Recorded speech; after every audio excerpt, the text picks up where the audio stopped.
I realize there's a lot on campus tonight. There's a Black History Month lecture and then the Baker Peace Conference, so thanks for coming out. Tonight's talk is about how we make a more humane economy.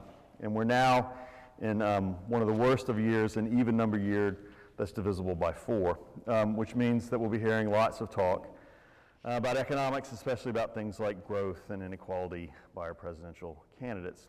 But part of what politicians of all stripes seem to promise is that if we get the American economy ordered just right, then human happiness will follow ineluctably behind it. But what evidence is there that happiness and wealth are causally linked?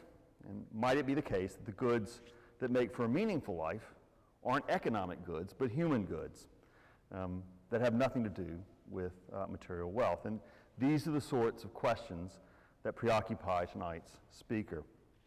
Let's say tonight's talk is made possible. It's sponsored by the George Washington Forum, and the Washington Forum is a civic education initiative which aims not just to promote viewpoint diversity here at OU, but to provide a forum where sometimes contentious subjects can be discussed and debated in a reasoned and reasonable way. Tonight's event, like all GWF events, is not made possible by public funds, but by the generous donations of OU alumni, staff, and grants from foundations, including, in this instance, a grant from the Thomas W. Smith Foundation and from the Jack Miller Center. And so I want to thank them for helping bring Mary Hirschfeld to Athens tonight. Mary Hirschfeld is an associate professor of economics and theology at Villanova University, where she's taught since 2011. She earned a PhD in economics from Harvard in 1989 and taught economics at Occidental College for 15 years.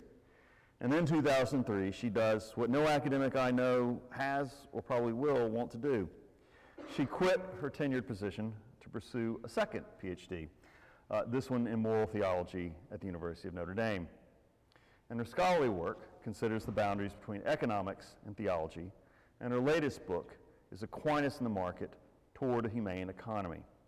So I hope you'll join with me tonight in welcoming Mary Hirschfeld here to OU. I'm not sure if the microphone works, so you may have to bellow. Is this working? Okay. First of all, thank you so much for having me here. It's been wonderful to come out to Athens and to meet some of you. I'm really enjoying the visit. I should say I've been giving this talk in a lot of venues, most of which are Catholic. The title of my book is Aquinas in the Market, and the project is to integrate theology with economics. And I realized with horror at lunch today with Robert that this was not a Catholic audience. So I'm going to wing the opening section. My background, as Robert said, was I was originally an economist. I was a secular economist, not at all religious. And I went off to Occidental. I was teaching economics. And then I had this great conversion. And so my project tries to bring the two parts of my life together. I do think it's accessible and important for secular audiences to hear about what I'm doing. And so I'm going to try to pitch it to you in that way. But just be forewarned, there's going to be some theology in here. So bear with me. Okay. So, like I said, I started off my life as a totally secular soul, and I went into economics because it seemed like economics had a lot to do with human happiness. And even back in the 70s and 80s, the issues of the days were about, is our economic order just? Does it promote happiness for everybody? How's it working? Is it fair? And all of that. So I studied economics as a way of trying to think about those issues. And what I discovered as both an undergraduate and a graduate is that it's just a muddle. If you ask the question, is capitalism a good system? It's like on the one hand, markets are a miracle. Markets are amazing in the way they coordinate the behavior of billions of people around the economy, around the world, in such a way that they're able to produce an amazing amount of wealth. I think we modern Americans have a very limited understanding of how phenomenally wealthy we are as a result of the spread of markets.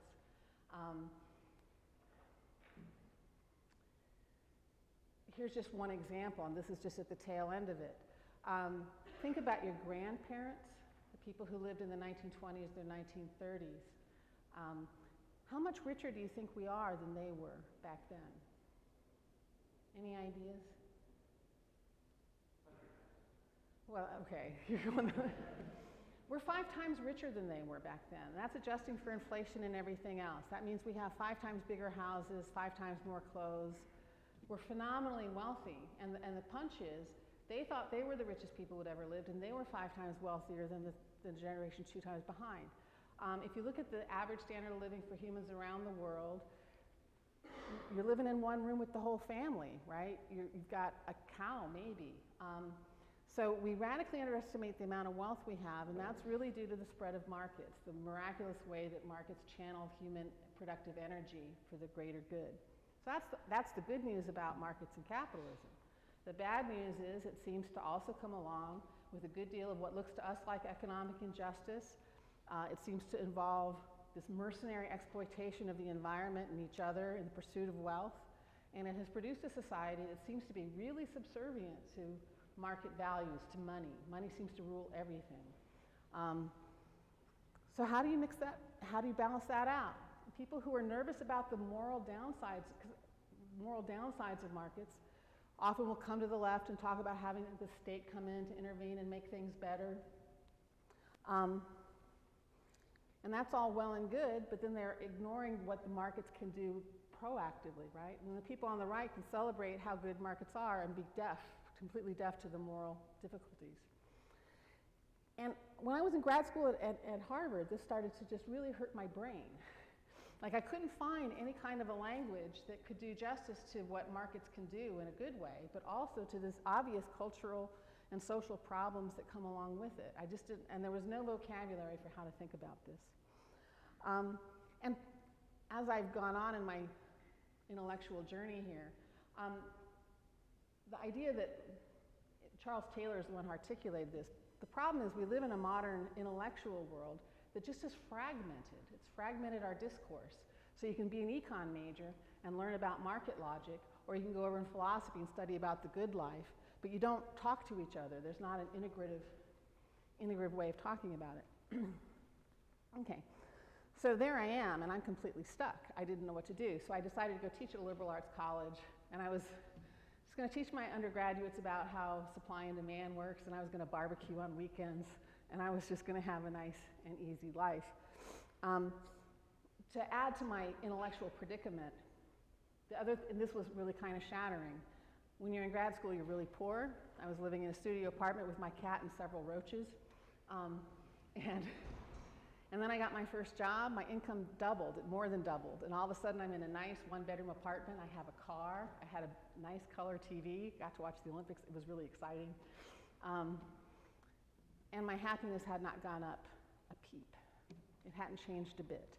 So here I am teaching undergraduates economics, thinking that, well, happiness has something to do with wealth, preferably equitably shared, but something to do with wealth. What do I, And my own experience wasn't like that. So then, because God is kind of a joker, he just kind of grabbed me by the scruff of my neck and just gave me this kind of weird conversion where one day I'm going this way and the next day I'm going the other way. And I became a Catholic. And there I found, this is the path to happiness. The Catholic tradition had so much more to say about a flourishing, happy life. It was an amazing banquet to come into. And so I quit my job to go study theology. And I had intended to leave the economics behind because they were completely different ways of thinking about the world. But the theologians wouldn't let me do that. They're like, oh, you're an economist. You should be able to tell us about just wages. What do you think about usury? Tell us how does this all work? And one night in the middle of the night, I'm writing this paper at the last minute for one of my professors on Thomas Aquinas on private property. My problem up until then had been if you read stuff on usury or just prices, it's really hard to map that onto economics in any way at all, right? So the light bulb went off, and the light bulb, while reading Aquinas on private property, was to understand what he's saying about how private property should work. You have to understand what he thinks about how human happiness works. And to understand how human happiness works, you have to understand how that relates to however we conceive God or the divine. And once that light bulb went off, I just kind of walked into this picture of how we can think about economic life as oriented towards human happiness in a way that could explain just a lot of things. It gives a very, and hopefully I will share with you, a very lovely picture of what the economy should be like, a very good explanation of why the economy actually isn't that way, because we're fallen people, we're kind of crappy. And it brings us together in a way that just seems to me like a really good way to think about economics on a lot of different levels. And so my book has come out to try to explain this to people. So I can't explain to you everything about how this all fits together in a reasonable amount of time. And so what I'm going to do is give you two principles on how to think about the economy if you start with the idea that God created the world. And then I'm going to work down to how do markets fit into that and talk about some of the disorders we have, why it is that capitalism seems to generate a lot of growth, but also a lot of instability and a lot of inequity and a lot of cruelty. Okay, so that's where I'm going. So let me pause, since you are mostly a secular audience. Why should you listen to me talk about God for the next hour? And there's a couple of reasons. When I wrote this book, it actually got picked up by Harvard Press, and Harvard University Press is not exactly a theological powerhouse. The book should have appeal to a secular audience, partly because a lot of Aquinas' thinking about economics is from Aristotle. So some of these ideas should have purchase on anybody, regardless of their faith commitments. That's one reason. And the second, and I think this is really important, is it's a challenge to secular thinkers to think through how are you going to integrate economics with the larger questions about the meaning and purpose of human life and human flourishing. It turns out everybody has a basic theology. Everybody answers the question about our relationship to the infinite or the transcendent, whether it's to negate it or to navigate that boundary one way or another. Modern economic thought actually is premised on its own theology. So it's just an invitation to think, to start to reintegrate the disciplines and to think about how that all works. Okay, that's my introduction. All right, so, okay. So like I said, I'm going to give you two core principles for thinking about the economy if you're going to start with Aquinas' idea that God created the world. And the first one is the one that maps most closely to Aristotle, and that's simply the idea that we find ourselves in a world in which that is suffused with order. The technical word is teleology. Things have purposes, they're ordered to something. Okay. We in the modern world are very much out of the habit of seeing the world in this light. That's part of that fragmentation I talked about. Instead, what we do is we tend to think of ourselves as inhabiting different roles in different spheres of our lives. So you are a worker when you go to work, you're a consumer when you go to the market, you're a husband or a wife or a parent or a child when you go home to your family, you're a friend to your friends. If you are a worshiper, you're a worshiper with your fellow believers. And all these different spheres of your life have different logics, right? So a lot of us feel fragmented. And the consequence of that fragmentation is that we feel like the goods we're pursuing, and they're all really good goods. We're trying to pursue wealth, we're trying to pursue love, community, some kind of relationship to the greater goods in life, but they seem to come into conflict. Okay. And the problem is that we lack a way of ordering these goods together. That is to say, we've lost the idea that things should be ordered or fit together one way or another. The tension that's most salient to what I'm going to be talking about tonight is the tension we might feel about our desire to pursue wealth on the one hand and our desire to be good people on the other hand. And I'll come back and talk more about what I mean by being a good person. But the kinds of tensions I have in mind are things like the promising young lawyer who feels a driving desire to go and serve the poor by maybe offering legal services for people who are getting treated badly by their landlords. On the other, that's one choice. The other choice would maybe to go work for a corporate law firm and make a whole lot of money. Okay? So do I take the money or do I do the right thing? I'm not sure. Hard to know. Or maybe you have somebody who's drawn into business and they decide to become a manufacturer, say, of handbags. And they feel like they have a calling to make nice quality handbags for their community. On the other hand, they want to make a lot of money, and they realize that if they made a little bit shoddier handbags and did a certain kind of advertising, maybe they could make a lot more money. What do? Being a good person would seem to make the good handbag. Pursuing my own wealth would seem to require me to do something else. The one that broke my heart, I had a student who's like, you know, my deepest heart's desire is to be a first grade teacher. I just think that would be a wonderful life to live. But it would not be rational to do that. She's at Villanova, she's got debt, she's going to have to go take the money. Okay. For Aquinas, these dilemmas really they don't make any sense. And the reason they don't make sense is because of that idea of order. And we're going to apply that to a human life. Human life for Aquinas should be in pursuit of happiness. Okay, and then if you have this idea about what you're pursuing, which is happiness, then you should be able to think about how all these other things serve that ultimate end. Okay. Now, Aquinas does have a different idea of happiness than we do, although I find his idea about happiness to be appealing. His idea of happiness is not how much we have. His idea of happiness is how well and how fully do we fulfill our capabilities and our potential as human beings. The word that he's going to use is we find our happiness by being virtuous, but by virtue he means being excellent versions of ourselves. Okay. So I had a cat once who was like a virtuous cat, and by that I mean he was an awesome hunter. There are no chipmunks left in the entire town of South Bend after he got done with them, because he was out there doing his cat thing with this grace and perfection and beauty. And the same idea applies to human beings. The Army had this right, be all you can be, right? Be this kind of a person.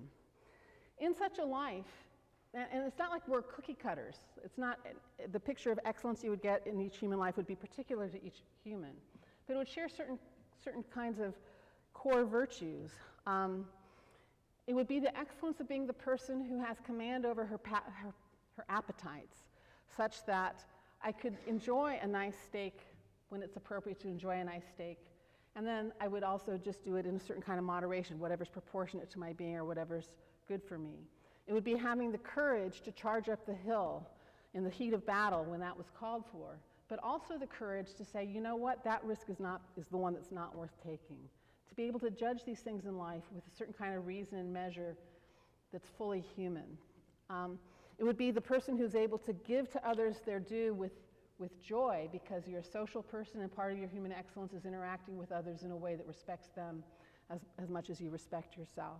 Do you see how this, so it would be, and then looking at what those core qualities would look like in whatever situation in life I find myself, okay? So what does excellence mean for me as a teacher, as a professor, you know, in my sphere of life? And if that's my orientation towards happiness, notice that a lot of these trade-offs are going to start to fall away, because I'm going to always be asking, how does that serve this cultivation of excellence, of being a good human being? Okay, so you may ask, where does wealth fit into this picture? And Aquinas, and this is part of why I loved him as an economist, he thinks wealth is a good thing. Okay, wealth is unmistakably a good thing because we need food to eat, we need shelter to keep us warm, we need clothes. As we pursue our various excellences, maybe I'm an artist, I need to have canvas, paint, materials, things like that. He's Christian Catholic, obviously. God promises prosperity to his people, especially in the Old Testament. Can be no question that material wealth is a good thing. There's some caveats I could put on that, but okay. The key thing, though, is he thinks material wealth is not an end or a good in itself. It's what he calls an instrumental good. So if you think about this, is there anybody who really wants, what would it mean to want material wealth, money, as an end in itself? And the answer is you always want the wealth for something, to do something with. I don't know if any of you guys ever saw Breaking Bad, but there was one scene where these two crooks go into this storage shed where there's just this pile of millions of dollars, and they like pile in it and they throw it around a bit. That's what it would mean to like want money as an end in itself, just to celebrate in the cash flowing around. But most of us want money because we want to feed our families or do something. And that's really all Aquinas says. He says the purpose of material wealth is to serve whatever is your ultimate end. That's the idea of ordering, okay? Y'all okay with that? Okay. And this helps resolve all these tensions. I'm going to go back to my tensions. What should the young lawyer do? Well, if he really is called and gifted to go and serve the poor community, he should go and do that. That's where his excellence could come out. But it may well be that his excellence lies in other areas, and maybe he wants to go be a corporate lawyer, maybe to be a ethical corporate lawyer. and maybe then use the wealth that he makes to serve these other higher ends somehow, maybe by doing charity or whatever that he's going to do. He has to discern for himself what's his path in life that shows excellence. If he happens to make a lot of money, he tries to deploy it well. If not, he still serves his own end. The manufacturer of the handbags wants to make good handbags, but there's a world in which he could say, you know, I'm serving a community that's not that rich. I could make cheaper quality handbags, but then more people could have them. Maybe that's a fair trade-off. But he's thinking in terms of the good of making handbags that serve his community. Okay? My student clearly should have become a first-grade teacher. It was what her heart desired. That's what she should have done. I don't think she did. Okay. Now, there's some implications from this. It involves a flip in seeing that the economic questions are always in terms of how they serve actual human goods, right? So just to take one example, if you read a measure of GDP as a measure of economic wealth, that doesn't really tell you how well an economy is doing. If the economy is producing things that serve families, keep them fed and clothed, creates a good society, then that's a good and healthy economy. But you can also imagine an economy that has a very large GDP that uses its money for video games and potato chips and a lot of, sitting around on couches watching TV. You can think of an economy where a lot of stuff gets sold that doesn't really get ordered to any higher human good, and that would not be a wealthy economy. So this is a positive prescription, and I try to push this everywhere I can. When we're thinking about economic issues, we always want to translate them into the actual human lives and what that means in human terms at every moment. The live issue today, right now in our society, is income inequality. The measured gap between the rich and the poor is getting larger in our economy. That's a statistical fact. Should we worry about that distribution of income? And all the talk is in terms of how the money is getting distributed. Notice it's all about the money. Seems to me that there is a problem with inequality in our society, but it's a human and a social problem first and foremost. It's what that gap in income means socially that's what really matters. Adam Smith, of all people, had this way back in 1750. People are actually striving for wealth largely to attain social status for themselves, and it's what that status means. So you can imagine a society that has a certain amount of income inequality, but the rich people are neighbors with the poorer people, where they go to the same churches, they hang out together, where they treat each other as human beings and with respect. And you can imagine a society in which there's the same gap in income, but the rich have gone off to their own neighborhood and put up fences and look down on people on the other side of those fences with a certain amount of contempt. This would be an invitation to think more deeply about the human side of things than the economic side of things. Okay, so that's principle one. Think in terms of ordering, and the big ordering is economic life is in service of actual human goods, and try to think in those terms. The second one is where I get all theological on you. Aquinas thinks that our end is to pursue happiness, but he ultimately thinks that our ultimate happiness is with God. He's Catholic after all. So life is ultimately fulfilled in the next life, in the beatific vision, when we know and love God as God knows and loves himself. And I've just introduced a big problem, in case you didn't notice. The beauty of Aquinas' thought is that it has everything ordered to one end so that you can always measure how things go in terms of that ultimate end. And now we have two ends. There's the ultimate end you have in the next life with God, and your ordinary happiness in this life, which is the virtuous life that I just tried to describe to you. Two ends. What do we do with that? Okay. This, for Christians, is a big problem. And the problem is God's a big elephant in the room. If your infinite perfect happiness is going to be in the next life, then what do you make of this puny temporal happiness that we have in this life? Do you see my problem? Infinite versus finite is a big problem. One way you could solve that is to say all that matters is the next life. I'm going to put on my hair shirt, I'm going to go out in the desert, I'm going to just wait for the end of days so I can get to that sweet hereafter and get to the real goodies. And some Christians give witness to that side that our ultimate happiness lies in the future by exactly going out in the desert. But the modern world has largely rejected that idea for the very good reason that the creation is here, and it's good. It's here for a reason. There must be some substantive good here that's worth pursuing. Okay.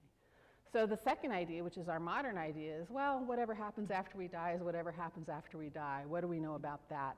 Let's focus on the good right here and now. So from a Christian point of view, the problem with that is you've now put God off to the sidelines, and God is supposed to be the centerpiece of everything. So how do I bring these things together? And there's a complicated theology behind how you do this, but Aquinas' stance on this about how to relate the two ends is to see God and creation in an analogical relationship. So what does that mean? The idea starts with the idea that God creates out of nothing, ex nihilo. And if God creates out of, it's a really radical idea if you really stop and think about it, because we can't even begin to conceive nothing. It's not even on our menu of things, of thoughts to think.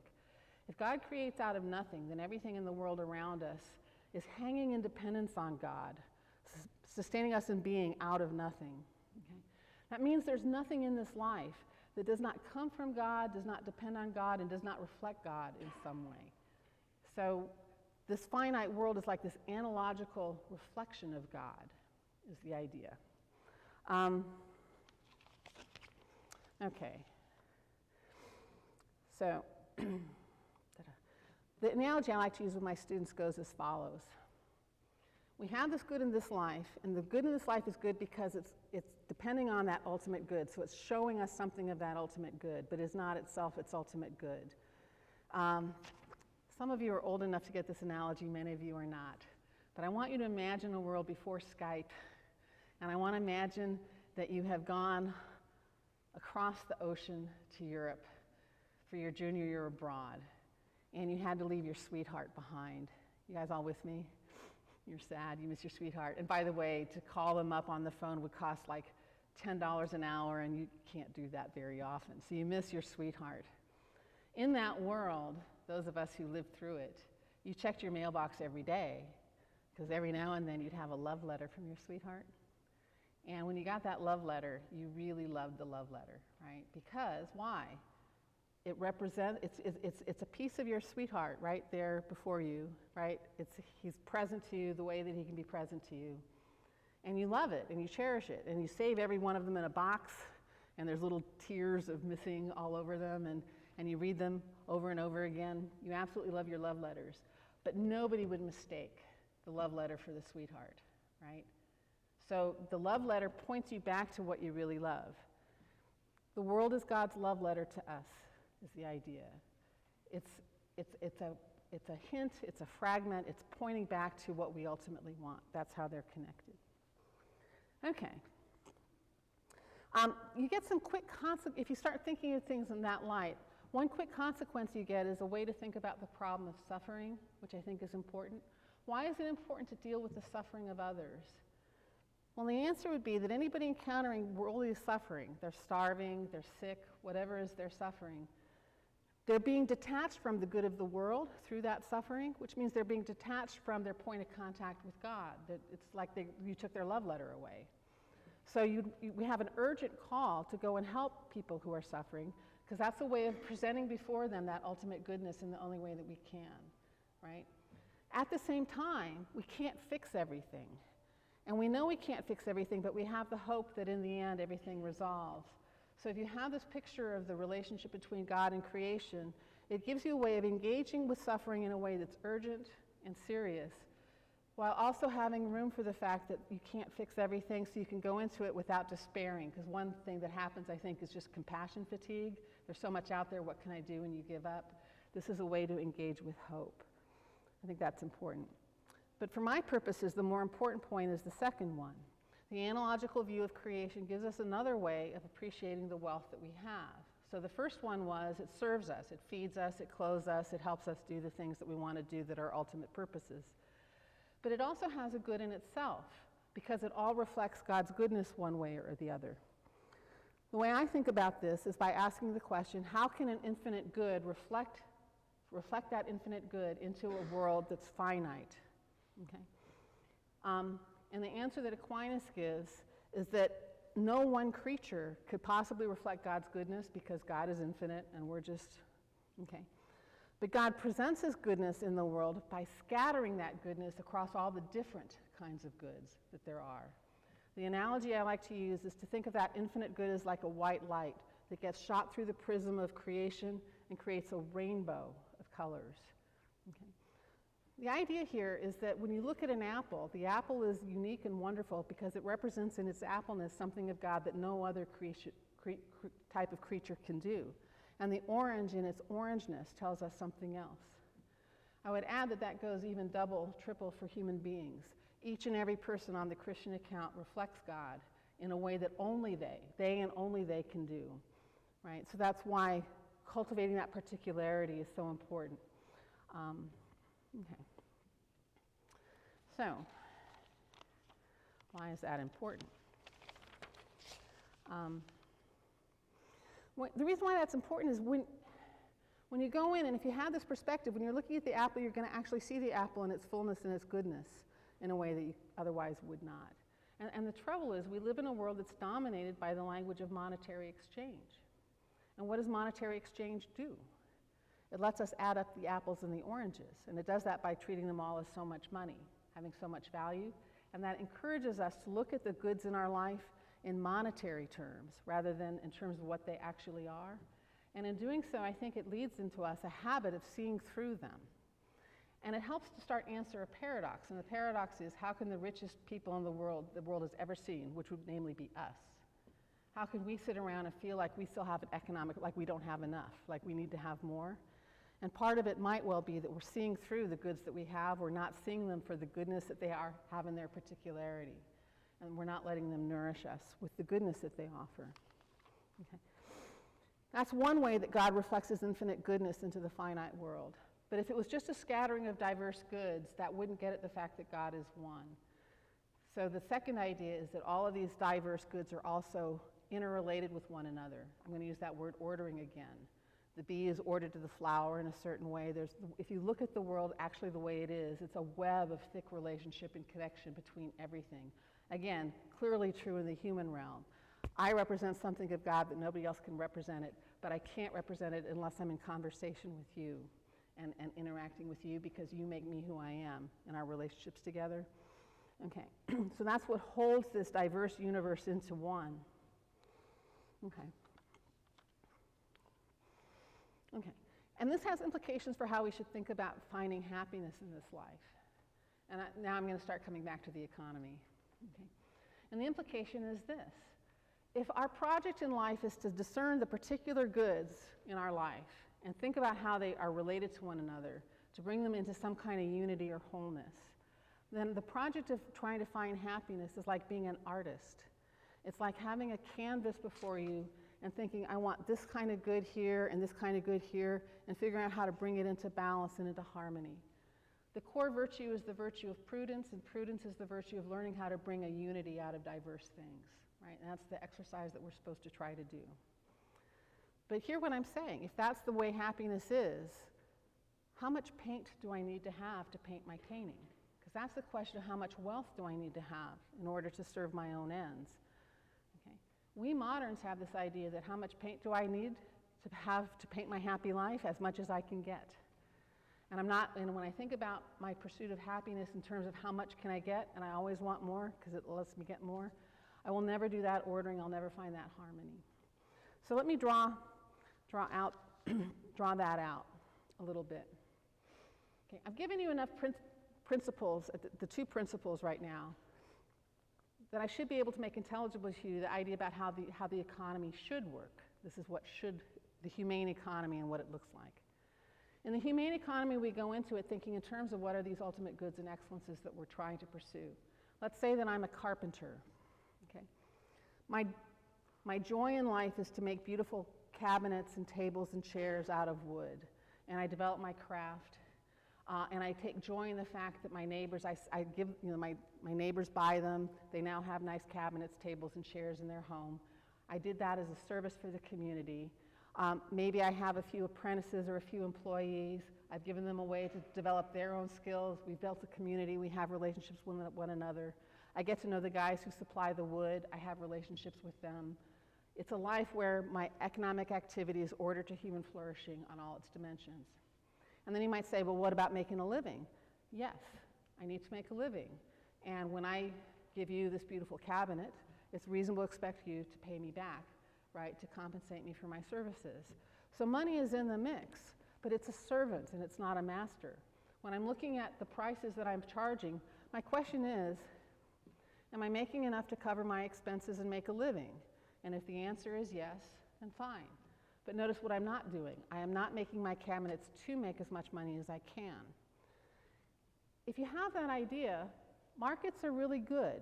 Markets are really good because maybe there's a hurricane in Florida, and a lot of houses got flattened, and there's a big increase in demand for wood to rebuild the houses in Florida. And I'm a carpenter here in Athens, Ohio. I don't know anything about what happened to Florida, or I'm not thinking about it in terms of my business, but all of a sudden my suppliers are telling me that the price of wood has gone up.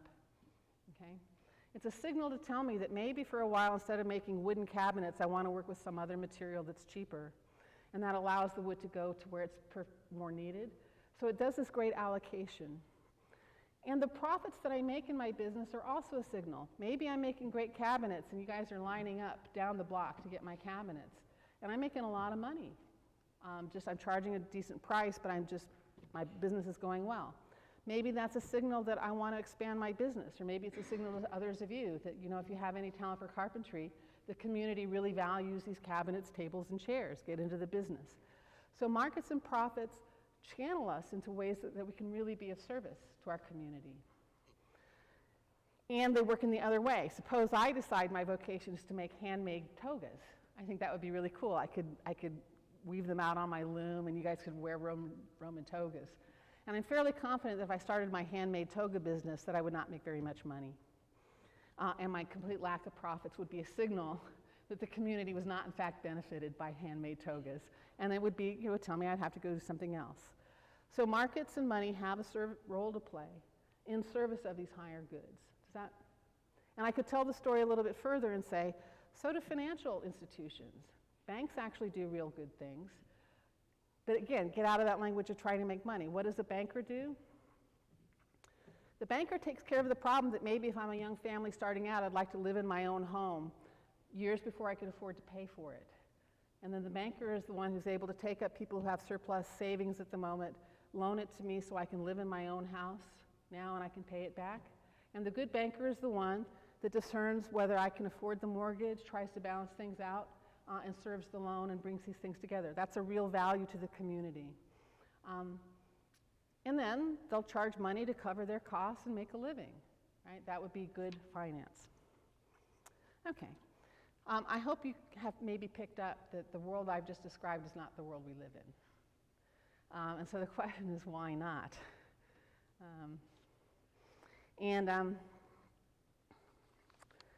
And that's because I sneak something past you. This is the place where Aquinas' approach to economic life is radically different from ours.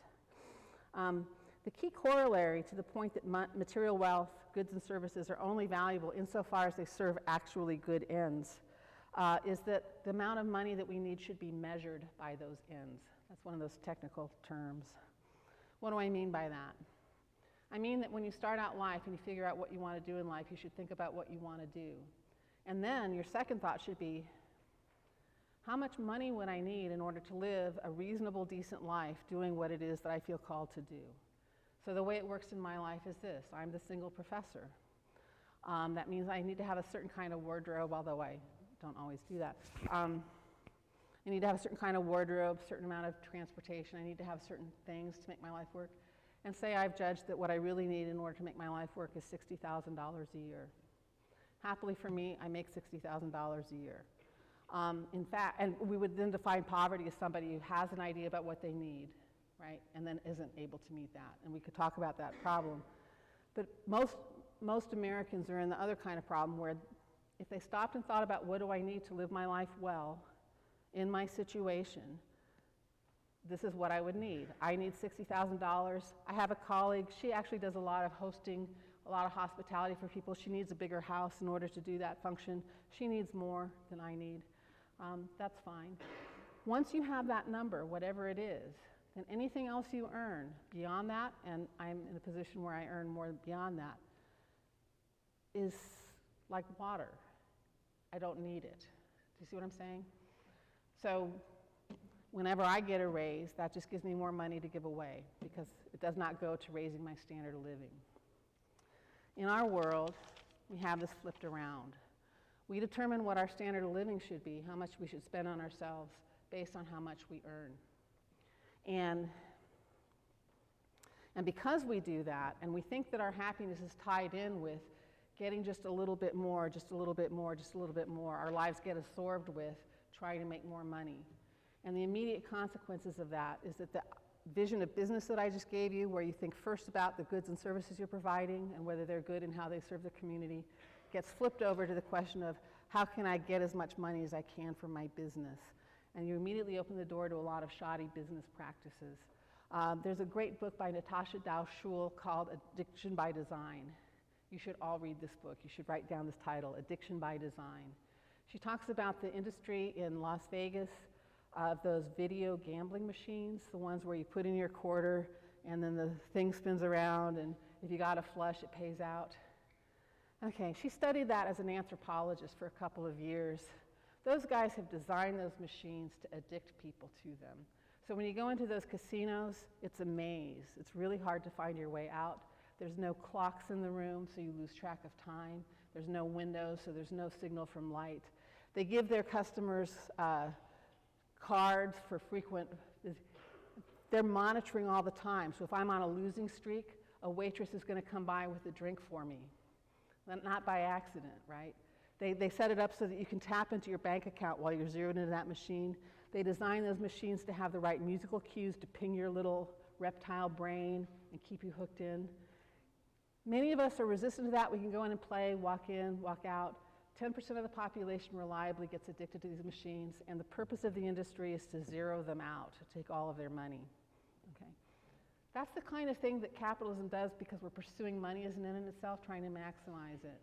Right? That's the consequence of the flip. Okay? And I could go on about this.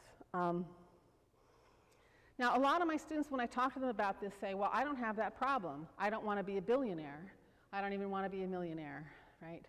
And I think a lot of Americans would sit around going, well, I hear everything you're saying. Somebody pursues money as an end, clearly bad, leads to a lot of bad consequences, but that's not me. Most of my students, if I ask them, why is it that you want to get a good paying job, they'll give me good, concrete answers. They'll say, well, I want to have enough money so I can raise my family well. Maybe I'd like to take a vacation or two. I passed the Aquinas test. My desire for wealth is ordered to the ends that it would like to serve. But that, in fact, is not true of most of us. We're deceiving ourselves. And the way to see that you're deceiving yourselves is to ask the question, how many of you would like to have a 10% raise? Is there anybody here who does not want to have a 10% raise? Okay. Because what's happening is we get our 10% raise and it feels like it relaxes those constraints and we get to have just a few more things that will make us happy. And then, because that's not the ultimate happiness and we're not ordering it to anything, then we think, well, it's the next one that I want, and then the next one, and the next one, and that never ever stops. And that's how you live in a society that is, again, as I said, the richest one that's ever been, and almost everybody feels like they're pressed for cash. Okay. Okay. This flip, this shift towards thinking, I want to think about the infinite good that I desire, not in terms of perfection, not in terms of ordering, not in terms of really sinking into the goods of the particulars around me, but rather as getting just one more 10% raise. That flip has a name. Well, first of all, it got introduced into the modern thought through a guy named Thomas Hobbes, who basically said true happiness is not this perfection thing. That Aristotle guy was just all wet. He said true happiness is just we go from one desire to the next, to the next, to the next, and then we die, and it never stops. That's true happiness. I want the next thing, and the next thing, and the next thing. Now, the Greeks clearly knew that this was a temptation in the human soul. They had a name for it. They called it pleonexia, the idea that happiness is just a little bit more than what I have, and then a little bit more, and a little bit more, and a little bit more. What happened in the modern world is we forgot that it's a vice. Okay, we forgot that it's a vice. Okay, so how did we get into that? How did we make this mistake of going from thinking of wealth as serving our ends to basically thinking I always want a little bit more, and once I start thinking I want a little bit more, then I'm going to have everything served getting a little bit more. I'm going to lose the whole project of getting happiness. How did we make that mistake? Aristotle in his Politics kind of gestures at the problem. He says something happened when we started playing around with money. There's something about, if we were bartering, I would make you curtains, you would make me some bread, we would do the trade, we would be serving each other, and we would not fall into this trap of wanting a 10% more because we would be dealing in the actual real goods. We wouldn't have this temptation. There's something about money that says, I could earn $1,000 this week, what if I could earn 2? What if I could earn 3? It just invites this quantitative expansion. Aquinas adds a lot, and that's why I bothered you with all that theology. Aquinas is going to say money is a problem because it mimics God. It looks an awful lot like God. If you think about God, God is this infinite good that we ultimately want. We actually do want to have our desire, infinite desire fulfilled. Money promises that. Money is open-ended. I could always have more of it. It seems to be on the ladder to infinite, right? The problem is the type of infinite. Money is the infinite of accumulation, one thing after another after another. It positively invites us to go into this pleonextic mindset. Money has other properties. It gives us command over things. That makes us feel godlike. It feels like if I have money, I have control, I have power. And money is fungible. I already talked about this problem. Money invites me to look at everything and think about it in terms of its dollar values. And then I start thinking of trade-offs in terms of dollar values. And every time I make that move, I stop seeing things for what they are. I might stop seeing my carpentry business as being about cabinets and shelves and see it as being about revenues and costs. And the minute I do that, it's going to be a lot harder for me to identify those real human goods that I'm after in the first place. Okay. So, money ends up taking what could be a very good economy if it was serving those real goods, and it becomes the master that we're all serving.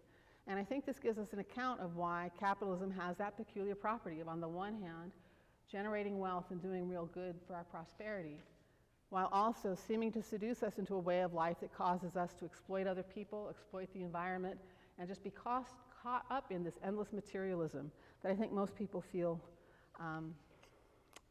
uncomfortable with. So I've talked at you for quite a long time. I will stop here. Thank you for your attention.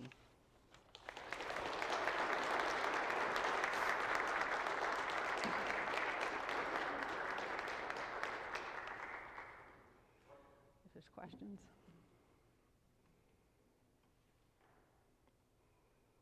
Thank you for that talk. Great. I wanted to ask a question, which is, Adam Smith says in The Wealth of Nations, the joys of the market, the butcher, the baker example, book one. One of the joys of the market economy is the almost anonymous character of the interactions. That is, butcher, bakers, I can have a mutually beneficial relationship with you, and we can think each other's going to help, right? I mean, we get radically different values, but mutually benefit one another. And what makes me nervous about your talk about these embedded communities is it sounds like everybody has to share the same values. Am I wrong to be nervous about that or not? Yes and no. My business is making these handbags. Sure, it would be nice if I'm making it for Athens, Ohio, and I know you all, and I can see my handbag going down the street and thinking, you know, Julia, I'm glad I gave her a good handbag. But I can just as easily put it in a box and ship it to somebody I don't know and still feel good about the fact that I made a handbag that's going to serve some human being in a good way, right? So it doesn't require personal contact. It requires thinking in terms of, I want to put out a product that serves some human being in a good way, as opposed to the video game guys, the ones I described, who put out a product with the sole intent of sapping money out of you, and if they destroy your life on the way, they don't care. That's the difference. The other thing I'd say is, Smith's point about the butcher and the baker doesn't necessarily entail anonymous exchanges. What he said is, we're going to deal better with each other by appealing to each other's self-interest, and I think that's perfectly compatible with what I said. If I've spent time making a nice cabinet, it's reasonable for me to want a reasonable return. So you pay me money and I give this to you, and there's this exchange. I was wondering if your thoughts on a particular set of economic agents, so businesses or limited liability corporations who are amoral in the sense that their sole goal is to maximize profits, and if they don't, then they destroy them. So Are sorry? are destroyed or Just- taken over. Yeah. Right? And so those entities don't have morals because they are a fiction of law or economy. So what do you feel about that set of agents? On one hand, and that side, they're also very efficient capital accumulators and innovators and products, and then on the other side. Yeah, I really need to think through more deeply what it would mean to be a good human person working through a corporate institutional form. But in fact, there's a lot of corporations that are run by people who come at it with the same perspective I have, which is they want to figure out what is good business, what are good profits, what is good work to do, what are, how to do this in a good way. There is always the problem that if I'm trying to serve my customers and let the money follow rather than pursue the money, market forces might well drive me out of business. But I think we overestimate how often that's the case. And when that occasion happens, then the entrepreneur, the business person, is going to have hard questions to ask about, okay, to stay in business, how ruthless do I become? How do I balance these things out? So there are going to be tensions there because you live in a world where other people are doing that pleonexic pursuit of money for its own sake problem. Did that make sense? Okay, so a good person trying to pursue a good life in a corporation is going to have to balance that out. But the market actually has little niches all over the place. There's a lot of businesses that really do this other thing, and they manage to stay in business. So there's more space for it, I think, than an economist would have anticipated ahead of time. I say this on the basis that when I go out and give these talks, the economists are always skeptical. The businessmen are like, yeah, that's how I think about, there's just a lot more of them that are actually behind that sort of thing. The third thing that I would say is that there's a cultural phenomenon. So if we live in a world where everybody takes it for granted that more is better and trying to make as much money as you can, we're all going to be trying to do that. Part of what I'm trying to say to people is it's not a good path to happiness. It's ultimately empty. You're climbing up that ladder, but it doesn't go anywhere. And so it's a plea, it's an effort to try to shove the culture in a direction. So if you were a businessman in a world with a lot of other businessmen who had the same ideals, you're not going to have those same tensions. Okay.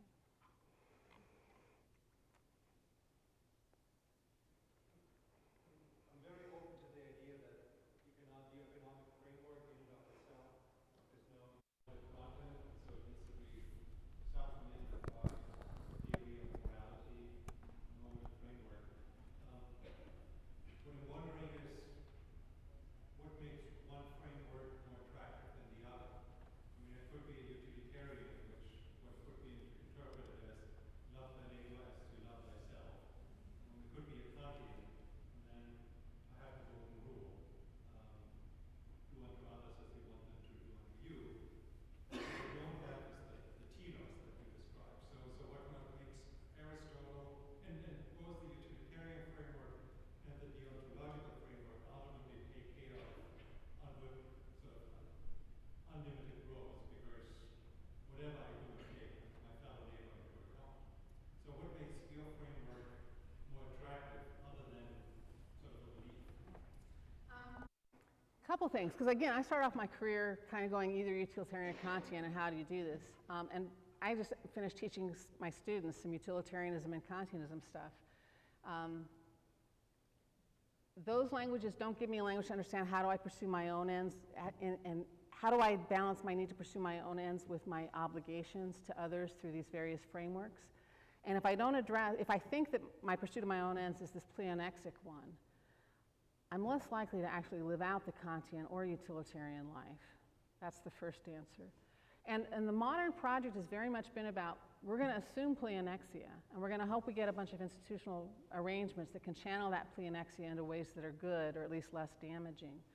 And what I want to say is that project can only go so far. It seems to me that a lot of our problem right now with the environment, with the increasing gap between the rich and the poor, which I think is creating a lot of social tension in this moment, I think all that comes out of is a product of that pleonexic desire, which is why I'm going after the pleonexic desire. And the third thing I'd like to say is there's an awful lot of people who are really worried about how much money occupies in their own space and attention, how much co-opting the other values in their life. I think a lot of people feel stressed in their lives. So I'm trying to point to a vision of pursuing happiness that, by the way, also gets rid of all that stress and anxiety. And I just hope that that looks attractive to people. That's so. Sir. Yeah.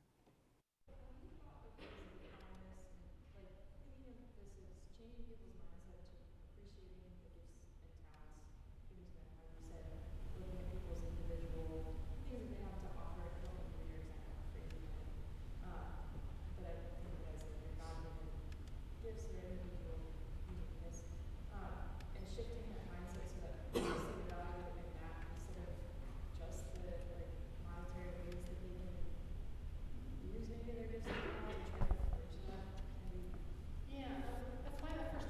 order is really, it's just so central to what I want to say.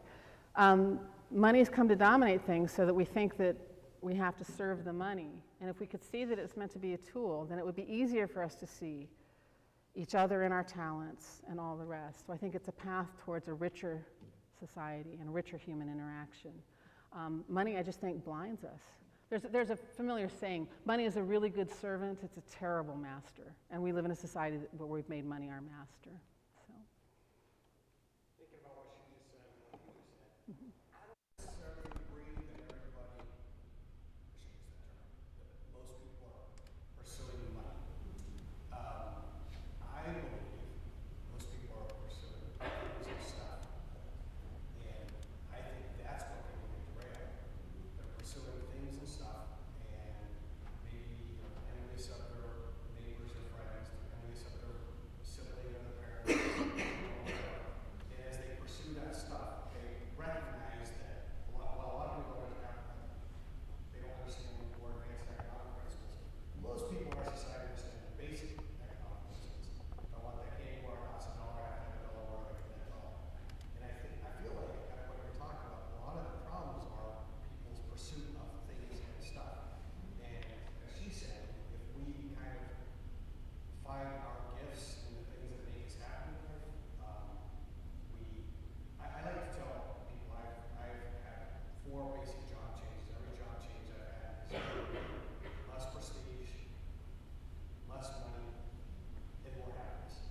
There's a lot of people with that. Yeah, and it's hilarious because I came out of college thinking I wanted to be an investment banker. I went to work for an investment banking firm, made a lot of money.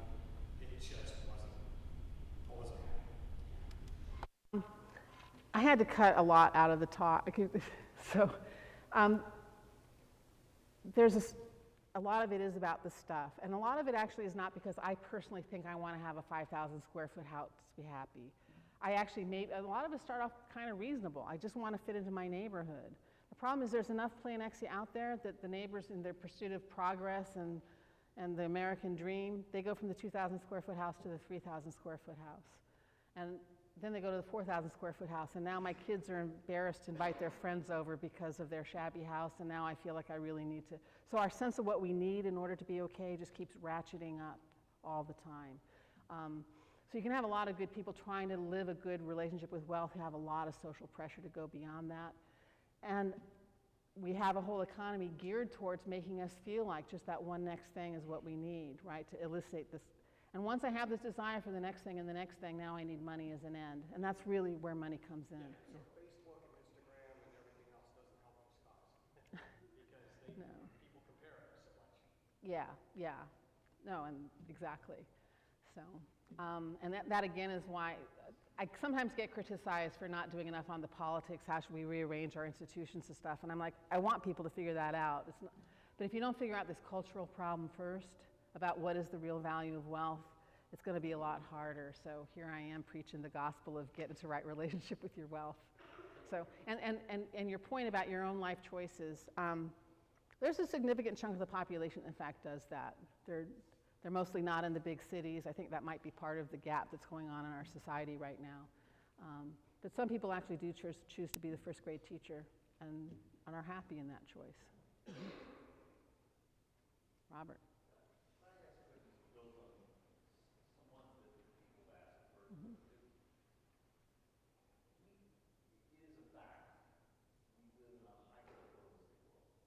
Hyper-pluralistic. Yes. There's no unified conception of what good is. You're all from a version, utilitarians. They're competing versions. What is the good? And we live in an increasingly globalized world, right? So all of the sort of conceptions of the good that you put competing, we're all Western ones, right? So we're competing in a world, we're living in a world in which there are people who don't have these. So, like it's a challenge. I said I don't offer policy prescriptions. So just if you could, what would be actual real policy things that if you were king for a day, queen for a day, that you could sort of institute that would help achieve some of the ends that you want, that would be adapted to a hyper-pluralistic world? I think that the problem of hyperpluralism actually makes the problem look worse than it really is, because I don't know of any major religious or philosophical tradition in the pre-modern world, or any of the major extant religious traditions, that does not understand that material wealth is meant to serve the higher ends. They all have admonitions about it. And I think the reason why this stuff has traction, the reason why it has traction with people is because we know in our souls that life is about something else. So leave aside the Catholicism stuff, just the idea that money is meant to serve these higher goods. I didn't say what those higher goods are. You can lead your perfectly good Buddhist life. I can lead my good Catholic life. You can have your own conceptions of what that highest good is. I just want us to collectively find space for it. And the irony is part of the globalization project of handling with pluralism is let's clear out all discussion of these higher goods from the public square because we can't agree about them. And then let's all agree that what we should do is try to get as much of the means so that people can pursue their own individual visions of the good. But what happened then is the means become the good. And that's the value I'm trying to argue against.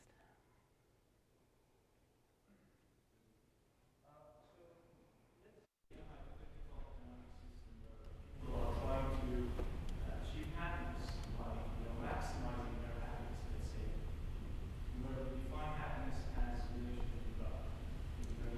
We define happiness in that system based on what we just explained as the relation, how things are related to God, our relationship with God. Do you think it's possible that this relationship, because it's very subjective, is also open to interpretation, and it opens the way for some sort of abuse? Abuse in the sense that now we need an institution that can interpret and say that yes, this is virtuous. This is something that is closer to God. Given that, because we don't have that many measurable metric out there, I think that order, that economic order, that doesn't emerge out of it. The way I want to respond to that is, again, this was part of the opening for the modern world, is we can't agree about what the good is. And the whole project of virtue is not that there's some, like I could go read in a book, Aristotle says, Mary Hirschfeld, here's what you should be like. It's a recognition of trying to perfect human nature as it is embodied in my own particular circumstances, which is always a person by person case. So it's an invitation to a path to cultivate wisdom rather than have somebody tell me this is a good life, here's how I measure whether I'm hitting it or not. I'm the only one who can figure that out through this process of groping towards it. Through maybe I see somebody who's living an awesome life and I learn from them and I adapt what I can and so on. So it, in principle, is not supposed to be this top-down thing where I need some church or dogma or something to tell me what it means to be virtuous. So I don't know if that addresses your concern, but the idea is just once we get rid of the idea of pursuing a good life because we're afraid pursuing a good life means somebody dictates what a good life is and we can't agree on it, or it becomes too hard to figure that out, then we give up the project of pursuing that good life altogether, and we forget that that's what we should be doing in our own lives anyway. And that's what allows us to get co-opted by this false sense of happiness as a pursuit of more. But history played out the way it played out. Because of the way we are. So I don't know that I have in mind some for me it's not so important that we get there to that perfect society so much as we understand that the nature of the problem is that we don't have those attitudes. And it's the lack of those attitudes that's causing these problems. And then maybe on the margin in various places and in our own lives we can start to carve out space for goodness. And however that plays out is however it plays out. It's not my job to engineer a happy ending for us all. So basically, you're suggesting that we can keep whatever we have afterwards in its current form. We just need to be more ethical. I'm open to arguments from my friends who are more anxious to go and change those institutions, that the institutions could be changed in ways that make things better. That's just outside my sphere of competence. What I want to say is however you change the institutions, if you don't also work on those attitudes, the institutions are going to go pear-shaped. Because if you have that infinite desire being poured out onto finite goods without any kind of idea of this ordering, people are going to cheat, people are going to cut corners. It's however it is, there's going to be abuses, there's going to be corruption. That's just the nature of the beast. So. With that, thank you very much. Thank you. Thank you very much.